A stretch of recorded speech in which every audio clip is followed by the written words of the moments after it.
China's influence over international organizations is growing, and that could spell trouble in the South China Sea.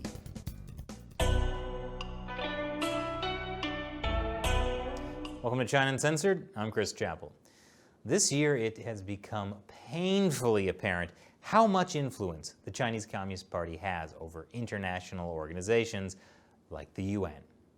The World Health Organization, for instance, said they would investigate the origin of the coronavirus.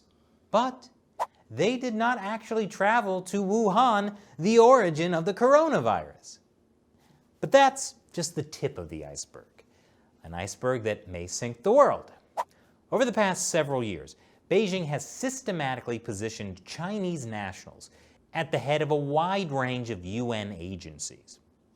Earlier this year, China was appointed to an influential UN Human Rights Council panel.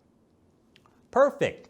The Chinese Communist Party's experience with concentration camps and genocide gives them the kind of insight the Human Rights panel really needs. Speaking of human rights, a whistleblower has accused the UN Human Rights Office of helping China keep an eye on dissidents.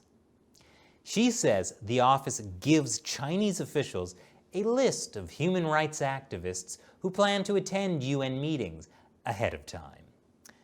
I don't see the problem. It's just more efficient. Why try to rebut the arguments of these human rights activists when you can just target them ahead of time and stop them from speaking in the first place? China currently leads 4 of 15 UN specialized agencies. Don't worry, it didn't get that 5th one. But even with 4, they've been able to do a lot. Chu Dongyu leads the UN Food and Agriculture Organization. He used to be China's Vice Minister of Agriculture. So, a Chinese national is head of the UN Food and Agricultural Agency. So what? Well, in 2016, the Food and Agriculture Organization and China further entered into a new era of collaboration to foster innovation, synergies, and complementarities, whatever those are, in the realization of China's national development goals, in line with the Belt and Road Initiative. Yes, China's Belt and Road Initiative, the one that takes resources from developing countries and leads them into debt traps. Definitely an important mission for the UN Food and Agriculture Organization. And that's just one UN agency. Zhao Hoilin leads the UN's International Telecommunication Union. Zhao began in China's Ministry of Posts and Telecommunications and has used his position to advocate for Huawei as the world's vendor of 5G telecommunications equipment. Huawei, of course, is the Chinese telecom company that the U.S. has designated a national security threat. Liu Jianmin holds a key position in the UN's Department of Economic and Social Affairs, which is supposed to fight climate change and reduce inequality.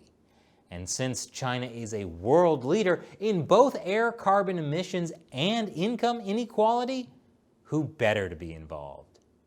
And finally, Fang Liu heads the UN's International Civil Aviation Organization.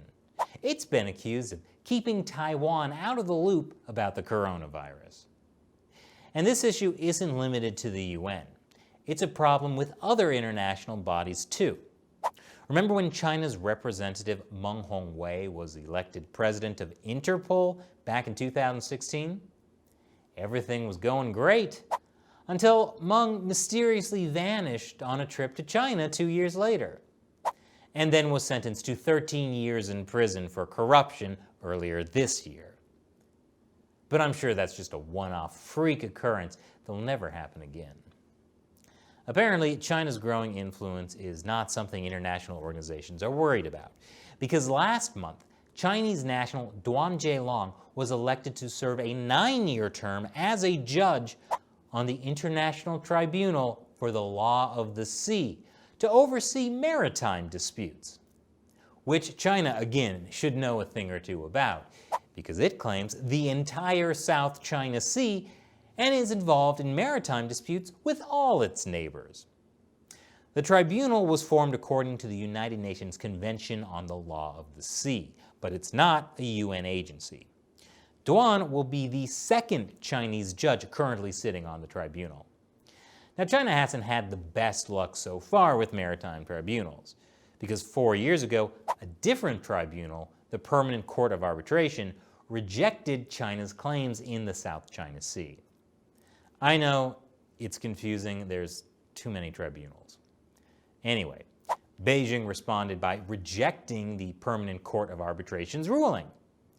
And my favorite Chinese state-run media, the Global Times, wrote at that time that the United Nations Convention on the Law of the Sea has no jurisdiction over territorial disputes. But maybe China will decide to try its luck now with this new tribunal, once they get more control over it. The U.S. had objected strongly to adding another Chinese judge to the International Tribunal for the Law of the Sea. Assistant Secretary of State David Stilwell even said, electing a PRC official to this body is like hiring an arsonist to help run the fire department. But I guess the tribunal is not worried about burning down the house. Now, it's interesting that this tribunal has not yet judged any cases that relate to the South China Sea. But the Chinese Communist Party doesn't mind playing the long game. It spent decades expanding its influence in the UN and other international bodies. It buys off certain countries, especially developing countries, by offering them money or providing them financial assistance, such as canceling their debts. In exchange, these countries voice support for China on the international stage. For example, Hungary. I bring it up because Duan Zheilong was actually China's ambassador to Hungary. By 2017, China had invested over $4 billion there. That year, Hungary prevented the European Union from adding its name to a joint letter expressing concern about reports of lawyers in China being tortured in detention. So I can't wait to see what China can do with this tribunal and the South China Sea. And now it's time for me to answer a question from one of you who supports China Uncensored through the crowdfunding website Patreon. Somchai asks, can China make their RMB stronger so the U.S. sanction will not affect them? Good question, Somchai. So this is in reference to the U.S. sanctions on Chinese officials who cracked down on Hong Kong, as well as Chinese companies. Broadly speaking, the way these sanctions work is they stop U.S. companies, like banks, from doing business with these people and companies. So it doesn't matter how much China changes the value of the RMB, these sanctioned people and companies will have a hard time doing any kind of business internationally. It's a very clever way to do sanctions, because U.S. banks are the ones that have to actually implement them or else risk getting into big trouble. There's not much the CCP can do about it. And they may not even try to do much because the U.S. didn't go after all CCP officials, just specific ones. And since Xi Jinping isn't personally affected, he may choose not to fight this battle. Thanks for your question, Somchai. You too can support China Uncensored and help us keep making episodes like this. Visit patreon.com/China Uncensored to learn more. Once again, I'm Chris Chappell. See you next time.